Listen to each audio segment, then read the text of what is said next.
Yung net financial contracting capacity mo as 40 billion. 40 billion? Yes, Mr. Chair. Tinahiya ako. So sinasabi mo mali ang Pangulo with Yes, respect to your company? Yung data is mali eh. Kasi ang totoo, yung 414 projects na nakuha sa QM, totoo lang ha, is only 86 Ano ba talaga yung projects. totoo? Meron akong hawak na martilyo rito, sinasabi ko sa'yo. Mr. Chair, Huwag kang tatawa-tawa kasi hindi nakakatawa ito ha. They do 50 millimeters.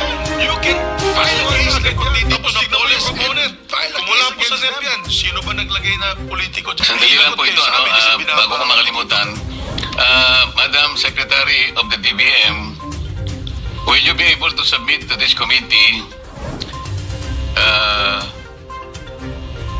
the flood control projects budget from the unprogrammed funds and BICAM insertions starting from 2023, 2024, and 2025. Yung lamang unprogrammed and BICAM insertions, flood control projects.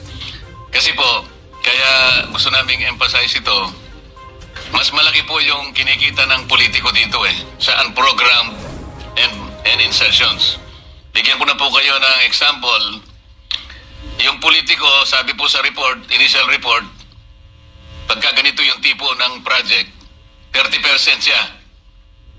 Yung bidding back and losing bidders, inaayos po yan That's 5%. Project implementation, andyan na yung DE, at saka yung kakutsaba, quality control, 5%. DE and others, 5%. Quality control, 2%. Meron pang COA, 1%. Madam COA, this is an open secret. Regional directors and USEC through the DE, 4%. Contractors tax, 7%. Contractors profit, 15%. Tsaka yung royalty. Ito po yung panghiram-hiram ng mga lisensya.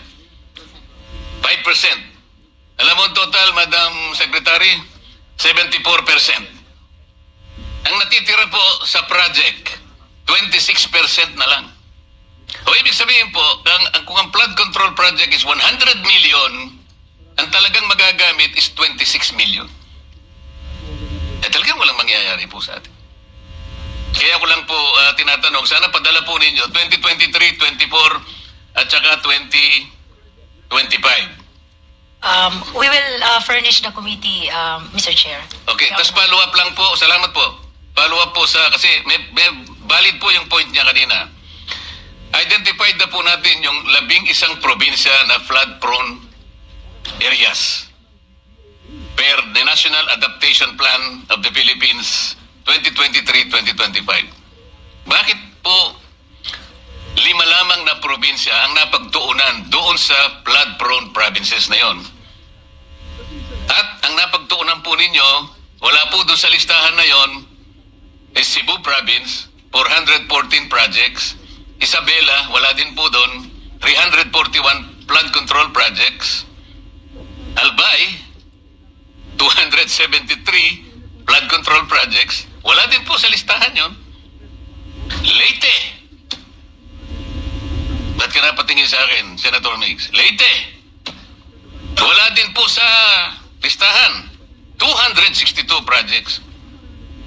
Senator ba, Tarlac, kasama kaya okay lang naman? Kasi pareho kaming Tarlac 258 lang. Kung ikukumpara sa Cebu na 440. Camarines Sur, wala po. Camarines Sur, wala. 252 What is the logic, Mr. Secretary? Ang tinatanong po niya kanina, kung nandito lang, wala tayong po problemahin. Whatever equity you have been trying to project, well, equity. Logic. What is the logic? Wala sa flood. Ba't ka maglalagay doon? Hindi nga sa kasali. Pero mga nangyari, Mr. Secretary, hindi naman siya nagugutom. Doon ka nagbigay ng pagkain. What is the logic? Malalaki po ito Well, excuse me, Your Honor, as I've been trying to explain actually, these are actually, first of all, in the National Expenditure Program that we submit, these are the priority projects that are processed actually in the field. No? in the field. So whatever is the proposal, Naintindihan po natin yun. If it is processed on the field, you will start doon sa listahan ng flood-prone areas. Yes, Your Okay Honor. lang yun. Yes, Your Honor. Do not start with the areas na wala naman pong panghanib Opo. ang pagbaha. Questionably po yun eh. So dito po makikita talaga yung talagang walang coordination. Kahit ang natutupad na lang talaga rito yung mamaya sasabihin mo kung sino-sino because you have to name names. Sabi mo kanina, ikaw ang nagpanungala nito. So I will ask you to name names later on. Yun muna po. I will call the former Senate President, Senator Subiri, for your questioning. Maraming salamat, Mr. Chairman. Mr. Secretary, good afternoon to all the members of the DPWH Good afternoon. and Secretary Pangandaman and all the other departments. Alam mo, let's address the elephant in the room, Mr. Chairman. Let's already address the elephant in the room. The DPWH is not all at fault. Kasi yan, kanina pa, nahiya lang si Secretary, Mr. Chairman. Pero in our conversations together, together with Secretary Mina, namamanggal yung budget. Iba yung NEP, paglabas po ng ng GAA, yung General Appropriations Act. And I've had conversations with the good secretary na sabi niya, wala na yung aming flagship projects, wala na kaming road right of way. Out of sheer frustration. Hindi kasalanan ni Sec. Yun, Mr. Chairman. Kasi tamang sinabi niya, pagdating sa NEP, vetted na yan. May RDC Council approval yan. Napakahirap, napakaigpit. And the DBM also knows that there's a vetting process. Kaya paglabas po ng budget, iba nang itsura ng budget, wala na po silang magagawa dahil batas po yan. Kailangan po nilang i-implement yun. That's the elephant in the room. Kaya tama si Toby Chanco sa Kongreso kahapon. Ibigay yung mga amendments from the NEP and after the BICAM. Kasi napakasimple lang po yan eh. Ito po yung NEP, ito po yung amount. Yung marami dyan, walang kalokohan na projects, walang flood control, walang cat's eyes, walang pagbili ng solar lamps, paglagay po ng road barrier, rock netting, tsaka yung pintura sa kalsada. Paglabas ng budget, inamend yung budget nila, linagay na po lahat yun. We need to find out the proponents of that, and the President is in the right track. Kasi I've seen the President's frustration when I was Senate President na talagang bakit namamanggal yung budget, ba't nawala yung aking legacy projects. Kaya for 3 years, nawalang legacy project yung ating Pangulo dahil nga, siguro there was a free hand and we're all guilty, no? Both House and the Senate. So, I think, wag na tayo magsanto-santo dito. Ilabas na natin yung listahan. Sino ba nag-amend yan? Tapos depensahan ng congressman o senador sa Luneta kung kaya niyang idepensahan, ba't niya linagay doon? Tama sinabi ni Chairman. Maraming project dyan, ghost. Meron pa nga hindi ghost, ginawa, pero kalahati lang. Supposed to be 100 linear meters, naging 15 linear meters na lang. Di dapat kasuhan yun because that's a public infrastructure project. If it is not 100 linear meters under the contract, they do 50 linear meters. You can file a case like what they did to Napoles and file a case against them for substandard projects. Kung pag na yun, gumuho ng tubig, gumuho din yung project. Labas ng kabilya, walang kabilya, kawayan lang. Nandun sa Albay, sa home province ng aking nanay. Panay, coco lumber. Diyos ko po. Tsaka bato. Tapos semento. Yung semento, mas manipis pa sa platito yung semento. Yan, kasuhan yan. Kasuhan ka agad yan. Tapos tignan mo yung proponent. Kung wala po sa NEP yan, sino ba naglagay na politiko dyan? Yan ang tanungin natin kasi there's always a day of reckoning in the elections. You will always say, kayo pala proponent na itong mga substandard projects. Ay, lagot kayo sa amin kasi binaba kami dito. That's the elephant in the room, Mr. Chairman. I did not want to make an opening statement, but watching this talaga angers me. And I am so happy that the minority leader, together with Senator Lacson, together with Senator Sherwin Gatchalian, our chairman of the Committee on Finance, and the members of Congress, now will be transparent. If there are amendments to be made in this budget, let's defend it on the floor. Kung may kalsada doon sa gitna ng probinsya ko ng Bukidnon, walang tulay, yung mga teachers nalulunod, yung mga estudyante nalulunod, I will stand up here and defend a bridge project for that. And then convince my colleagues for that amendment with the approval of the local government unit, the RDC, and the DPWH. Pero yung mga bulagaan lang na after one night, nandun na lahat. Wala na po silang mavevet, wala na po silang magagawa. Kawawa din yung mga to. They become our punching bag. But let's start from the beginning. Where did the funds come from? Where are the sources of these funds? And let's expose it once and for all. Parang sa nangyari sa Napoles, lumabas lahat ng pangalan.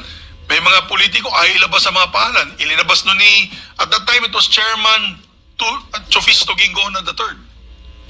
Yung anak ni Vice President Senator. Linabas niya for them to defend themselves in the annals of the halls of public opinion.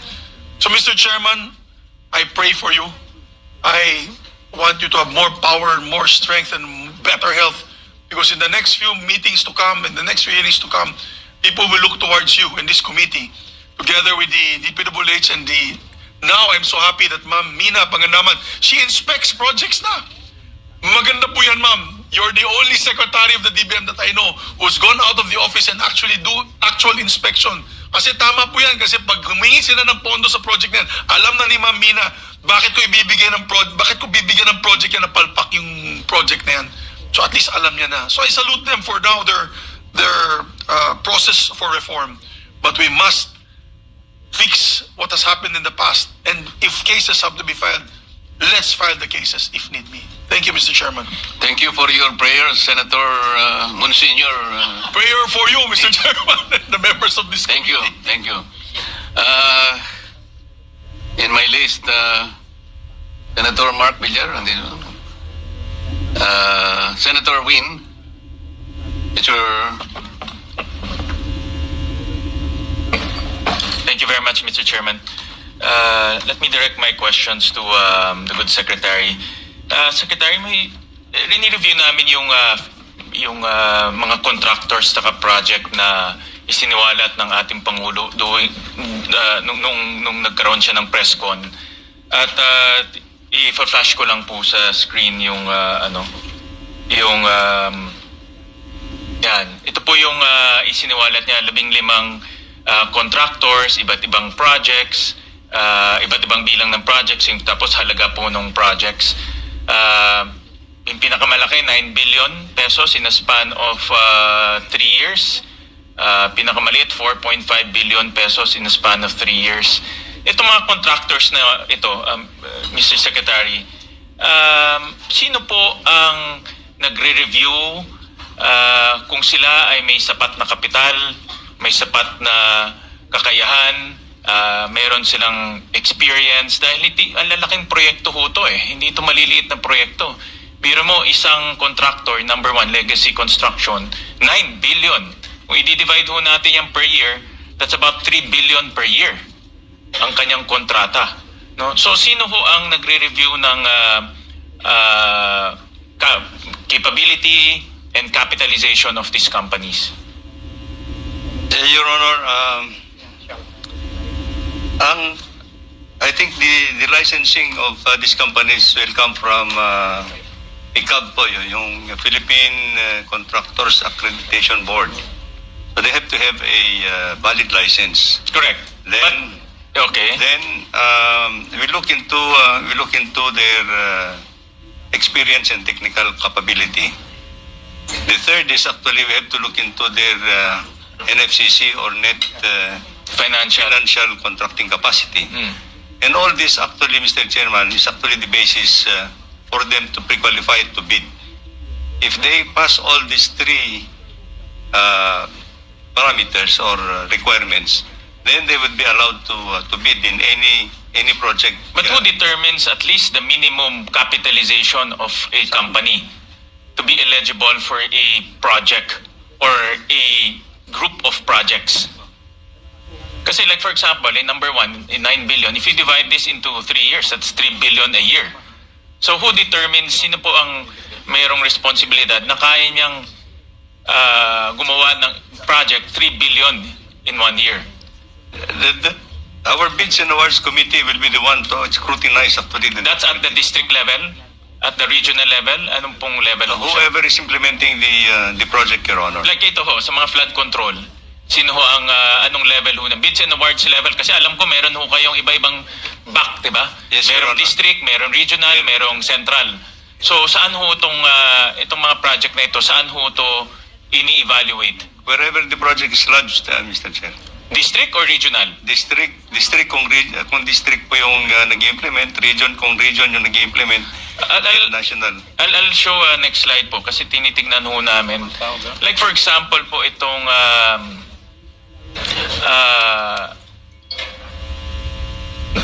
oops, nawala. Nakikita niyo ba ho? Yan. Yung number 4 po, no? Which is QM Builders. Ang kanyang contract is 7.3 billion. Pero ang kanyang capitalization is 1.2 million. Paano ho nangyari na nakakuha siya ng kontrata, 7.3 billion? Assuming, divided natin per year yan. 1.5 billion a year. Ang kanyang capitalization is 1.2 million. In number 7 po, yung Centerway, ang kanyang capitalization is 45 million. Ang kanyang kontrata is 5.1 billion. Yung 999, ang kanyang capitalization 90 million. Ang kanyang kontrata is 3.9. Yung Wawo, kanina pinapag-usapan natin, Wawo Builders, capitalization 50 billion. Kontrata niya is 4.2 billion. Yung MG sa Median, capitalization 250,000. Ang project niya 5 billion. Although si MG sa Median, meron din ho siyang sole proprietorship na 1.3 billion. Dalawa yung kanyang kumpanya. Next slide, papakita ko ho sa inyo itong QM Builders. Tinignan ho namin yung kanyang financial statements. From start to end, no, from 800,000 all the way to 2,000, ang kanyang, next slide. Yung kanyang financials, ito po. Yung kanyang kinikita, papakita natin. Yan. From 2015 to 2024, revenue is 0. Gross profit is 0. Net income, lugi ho lahat. So paano ho siya nakakuha ng 7.3 billion na never ho siya kumita ni isang sentimo at ang capitalization niya 1.2 million pesos or ang paid up. Ito isa lang to, no? Mayroon pang mga iba ho dyan na tinitignan ho namin. So paano ho nagkaroon ng ganitong contractor na nakakuha ng napakalaking kontrata? Your Honor, as I am informed, actually yung capitalization is actually for the company.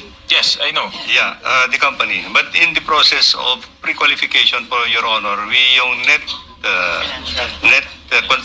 financial contracting capacity is based on The current assets minus current liabilities Audited- times 10. audited Kung negative yung capitalization niya, common sense naman ho eh. Balik tayo. Balik din sa slide before. Kung ang capitalization niya hindi, yung kanina. Okay. Kung ang capitalization yan, titignan niyo ho, 1 million lang ho.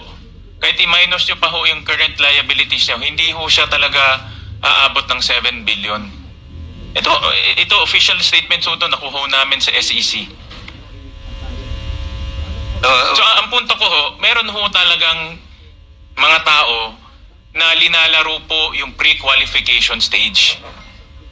Mr. Chair, with the Yeah, go ahead. permission of Senator Gatchalian, Mr. Chair, pwede malaman from Secretary Bunuan kung sino itong QM? Sinong tao ito sa likod ng QM?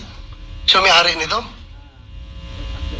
QM Builder. Kasi grabe naman, puro red yung pinresent ni Senator Gatchalian. Tapos, paano nakakuha ng ganitong kalaking kontrata?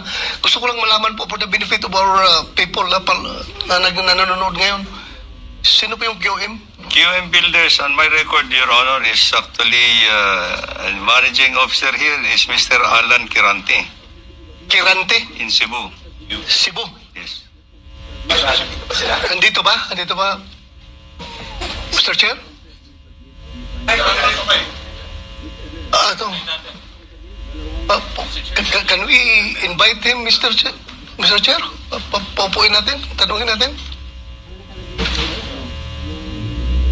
Can the referred representative come over, please? So, I think Senator Bato is willing to ask a few questions from your company. Bali, isang pangalan, dalawang klase ng business. Kaya nung 2024, hindi pa rin ulit tayo.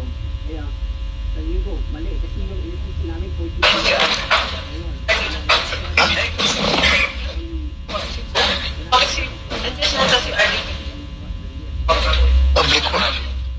Director General, I think you have to administer the oath of the representative from this construction company. That's why, with you, Tumayo ka, Mr. Kirante. Kirante? Yes, Mr. Chair. will be motivated by your president. Kasagot mo na, I will. Mr. Chair, with the permission of Senator Gatchalian again. Yes, go ahead. Yeah, Mr. Carante, ikaw bang may-ari nitong QM Builders na kumpanya? Yes, Mr. Chair. Yung present ni Senator Gatchalian na puro pula, puro lugi. Can you comment on that? Nagtataka ko, Mr. Chair, kung saan magaling yung information kasi ang QM Builders nag-upisa tayo sa 1992 sa delay of hardware and construction materials. Tapos, nung 2003, nag-venture tayo sa construction business. To make it short, pinakita, Ako na lang. totoo ba yung sinabi ni Senator Gatchalian? Hindi, totoo yan. So, hindi totoo? Galing ho to sa SEC. Is easy yan, ang record. Hindi kasi yung totoo lang, sorry, to make it short, yung QM Builders quadruple A at tayo eh. So anong corporation po ang gamit nyo? Kasi ito po, hindi naman namin to inimbento, kinuha namin sa Baka siguro yung ano yan, sa kasi GIS nyo ito eh. Mr. Che, siguro yung nakuha niyo sa hardware namin, hindi sa construction. Kasi yung hardware namin, Mr. Che, pareho yung pangalan. QM Builders yung isa, construction supply, at sa yung isa, QM Builders construction talaga. Isabit nyo na lang ho sa amin yung dalawang corporation ninyo. Yung sinasabi nyong construction company at ito yung, ewan ko kung ano ito, yung itong hardware ho ninyo. Sabit nyo ho sa amin lahat ng dokumento ho ninyo. Yes, Mr. Che. Chairman, may just add, FS po, financial statements, audited financial statements submitted to the BIR every year. Yan po, Mr. Chairman. Mr. Che, dalang-dala ko ngayon. Mr. Kirante, please submit the financial statement of whichever. Ibig mo sabihin, dalawang QM Builders Inc. Ang ginamit mo, dalawang pangalan, dalawang kumpanya. Ano ba yun? Ang nakalagay first, yung QM Builders na nag-umpisa kami sa 1992, isang hardware yon. Tapos ng 2003, nag-venture kami ng another business, yung construction, QM Builders, construction na yon. Bali, isang pangalan, dalawang klase ng business. Kaya nung 2024, naging quadruple A tayo. Kaya, sa tingin ko, mali. Kasi yung NFCC namin, 40 billion eh. Ngayon. Kaya ngayong kuha naming project is only, wala nga 10% sa project namin nakuha per year. Kasabit na lang sa amin, Mr. Kirante, nung mga dokumento. Yes, Mr. Chair. Thank you, Senator Sherwin.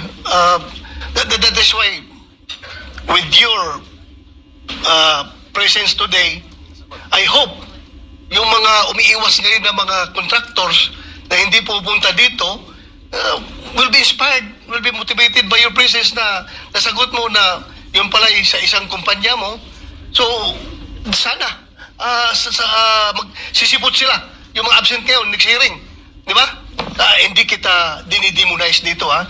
I am actually giving you the chance to present your side. Kaya dapat ganun din ang tingin ng ibang mga contractors na pinapatawag natin. Yun lang, Mr. Chair. Thank you, Senator Gatchalian. Thank you, Senator Bato. And Mr. Kirante, kayo po ang presidente nitong korporasyon.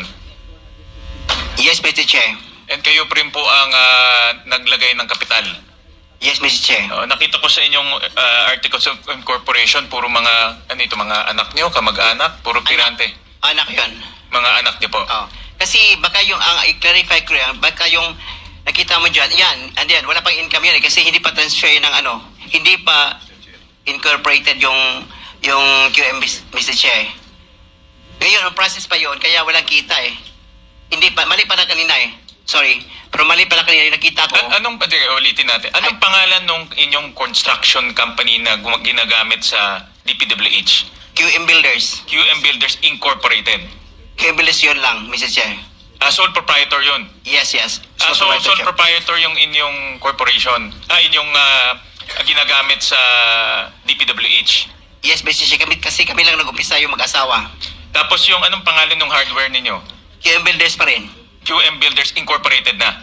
Hindi pa. Hindi Ito pa yung rin. construction is, Mrs. Chair, yung gusto namin gawing incorporated para yung halimbawa yung SPS bilang contractor, ma-inherit sa halimbawa yung surviving years. Halimbawa kung halimbawa may mangyari sa akin, yung experience ma-inherit sa amin. So itong QM Builders Incorporated, sa inyo ito, Hindi diba? pa, yes, Mr. Chair, sa atin, hindi pa activated yan. Kaya walang kita. So hindi nyo pa ginagamit to sa pag-bidding? Hindi pa.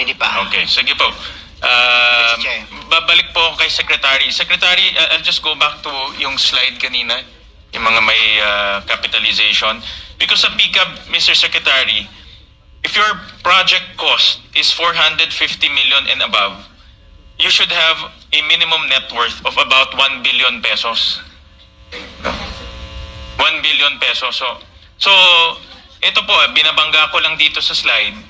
Kung meron kayong, kagaya ho ni itong Centerways at Wawo Builders, 5 billion and 4 billion, but ang kanilang capitalization is only 90 million pesos, 45 million pesos and 50 million pesos. But in the PCAB, kailangan at least 1 billion pesos yung kanilang net worth. So paano ho, ang tanong ko, paano ho nakakapasok yung mga ganitong, based on the PCAB, hindi po galing sa akin ho to, based on the PCAB, undercapitalized yung company based on the project na nakukuha nila. Can we just check a little bit, Your Honor? Kasi we're just getting the data for Wawaw. I mean, yung Wawaw. Yeah, ganito na lang, Mr. Secretary, not to so that not to belabor.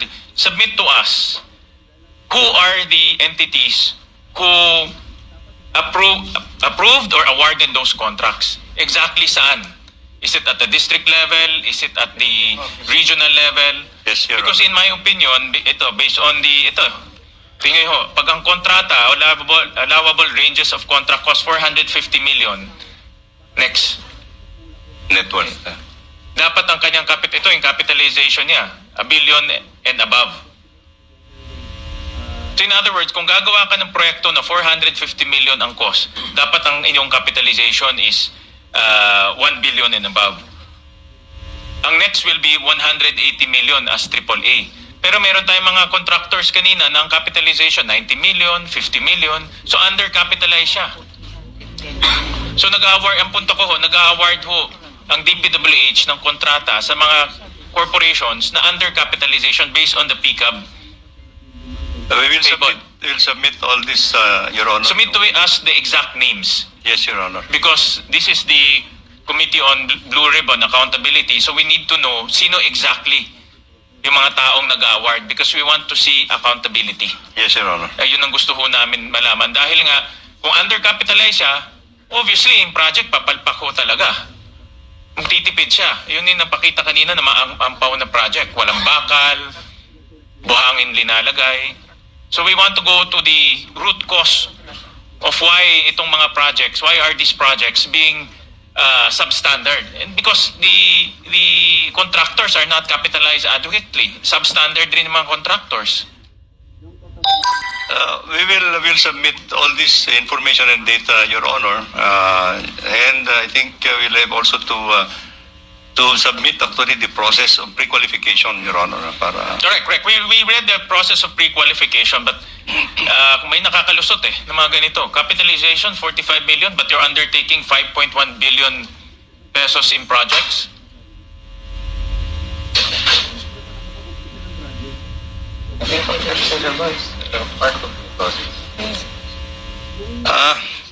that's why we're going to explain, Your Honor, because as I understand, I think the capitalization is for the company in itself.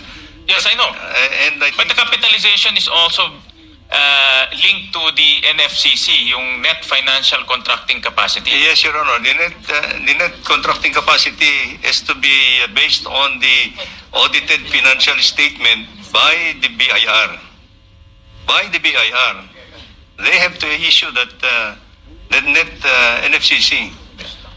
So that is the only basis of the document that we use actually. That is to Well, be in submitted. my opinion, there is some form of, I think, collusion or some form of corruption in awarding the contracts to contractors who are not capitalized adequately. That's the point I'm trying to make. Yan ang aking punto. We'll look into Dahil ang this. gusto na, kung bilyon ang iyong kontrata, dapat yung capitalization mo rin malaki. Para kaya mo tapusin at hindi ka magtitipid. Kaya nga doon po sa mga nakita naming news reports, marami rin ho nagsasabi doon na delay ang project, Tama ba yan? napupush yung project na mahaba, no? At hindi ho matatapos yung project kung kulang ho sa kapital yung corporation. So just submit to us yung detailed documents together with names and personalities of these entities that I showed. Itong 5 entities na na-mention ho namin. We will do that, Your Honor. Thank you, Mr. Chairman. Okay. Mr. Kirante, sabi mo kanina, hindi pa nag-umpisa yung QM Builders as a contractor? Yes, Mr. Chair. Hindi ka pa nakagawa ng project? Hindi pa kasi yung nag-asawa ko ng 1991, nag-upisa kami sa hardware. Yung maliit na hardware, nagtitinda lang bambo, mga ganun eh. Mga Bakit, ipa. bakit nasama ka sa 15 contractors sa listahan ng Pangulo? Kanina tinatanong ko, wala bang kukontra dito sa sinabi ng Pangulo na 545 billion worth of flood control projects ay ito lang mga 15 contractors ang nakakuha, kasama ka QM Builders. Nandiyan ka pala, bakit hindi ka kumontra? Ba't ngayon sinasabi mo, hindi ka pa nakapag... Pasensya, Mr. Chair, kasi medyo nahiya ako. So sinasabi mo, mali ang Pangulo with Yes, respect to your yung company? data is mali eh. Kasi ang totoo, yung 414 projects na nakuha sa QM, totoo lang ha, is only 86 projects. Mr. Chair. Teka muna, sabi mo hindi ka pa nakapag-umpisa eh. Ano yung sinasabi mong project? Ano ko lang siguro, bagitin ko lang. Noong 2003, nakalisensya na kami sa pickup, only category D. Hanggang noong 2024, naging quadruple A na tayo. Pero dumaan pa kami ng single A, noong 2011 hanggang nag-triple A tayo ng 2017 hanggang naging quadruple A tayo ng ng 2024. Mr. Secretary, naiintindihan mo ba yung sinasabi niya? Sabi mo hindi ka pa nakapag-umpisa ng project. Paano ka naging quadruple A?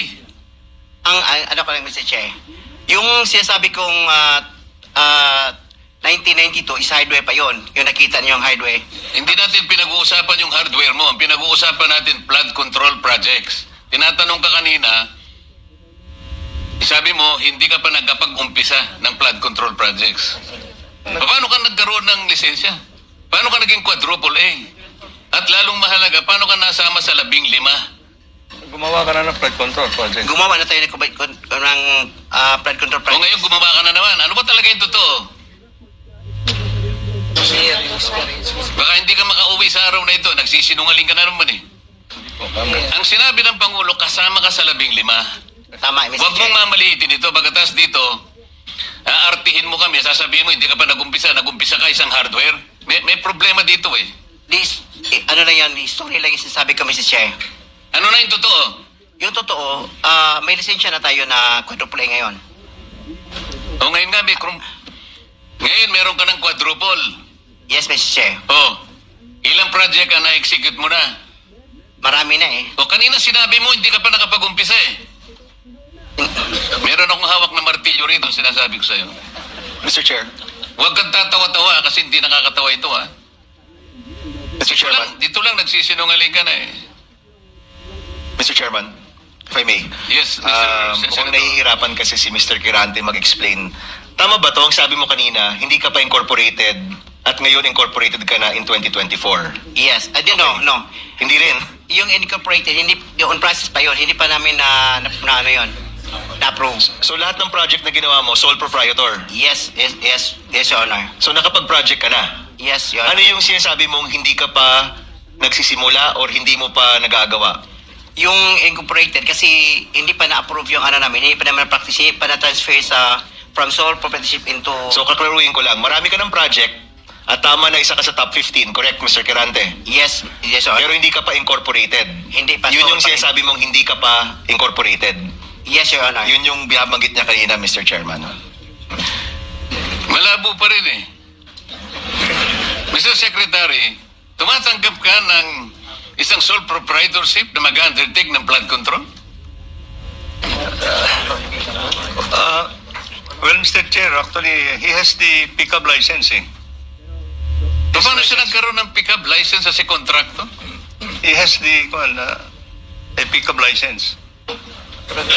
Paano ka nakakuha ng pick-up license, Wala pa Mr. nung, Kirante? wala Sole pa. proprietorship ka lang? Yes, Mr. Chair. Kailan mo nakuha yan? 2003. Hanggang nag-upgrade tayo sa 2007, naging B tayo. Hanggang 2011, naging A tayo. Yung 2017, naging triple A tayo. Ano yung net financial contracting capacity mo as a sole as a sole proprietorship? 40 billion, Mr. Chair. 40 billion? Yes, Mr. Chair. Yung financial statement mo, padala mo sa amin.